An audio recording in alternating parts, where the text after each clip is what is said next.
નમસ્કાર, આપ જોઈ રહ્યા છો જેકેએસ ન્યૂઝ ગુજરાતી. વાત કરું તો થરાદ પંથકમાં નમકીનના પેકેટમાંથી નીકળી હતી મૃત હાલતમાં ગરોળી. આનંદ નમકીનના પેકેટમાંથી નીકળી હતી મૃત હાલતમાં ગરોળી. ગ્રાહકે આનંદનું ચવાણું ખરીદી ખાવા ગયો ત્યારે ચવાણામાંથી નીકળી હતી મૃત હાલતમાં ગરોળી. ગ્રાહકે ઘટનાને લઈને ફૂડ એન્ડ ડ્રગ્સમાં કરી હતી રજૂઆત. તપાસ કરી લોકોના આરોગ્ય સાથે છેડા કરતા આવા કંપની સંચાલકો સામે કાર્યવાહી કરવા ગ્રાહકે કરી છે માંગ. જેકેએસ ન્યૂઝ ગુજરાતી સાથે કિરણ ઠાકોર, ભાભર. નામ વીરમાજી માનાજી રાજપૂત, ગામ કરબોન, તાલુકો થરાદ, જિલ્લો બનાસકાંઠા.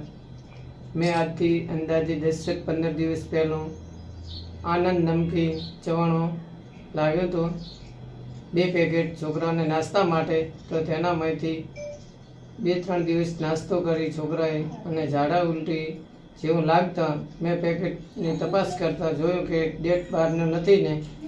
તો પેકેટ ખોલીને જોયું તો ડેટ બહારનો તો નહોતો, પણ અંદરથી એક ઘરોલી ફ્રાય થયેલી નીકળી હતી.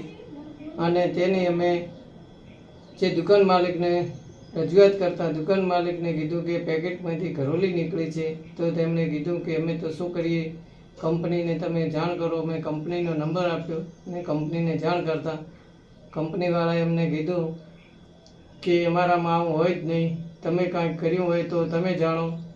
એટલે મેં કંપનીવાળાને કીધું, કંપનીવાળા કે તમારાથી થાય તે તમે કરો અને અમારાથી થશે અમે કરશું. તો અમે ગ્રાહક સુરક્ષામાં જાણ કરી અને ગ્રાહક સુરક્ષાવાળા અમને ફ્રૂટ એન્ડ ડ્રગ્સનો કોન્ટેક્ટ કરાવતા અમે ફ્રૂટ એન્ડ ડ્રગ્સમાં ફરિયાદ કરતા. એ ફ્રૂટ એન્ડ ડ્રગ્સવાળા આવી સેમ્પલ લઈ જતા, આની તપાસ કરતા શું નીકળે છે ને એને શું પરિણામ આવે છે એ તો તંત્ર જાણે.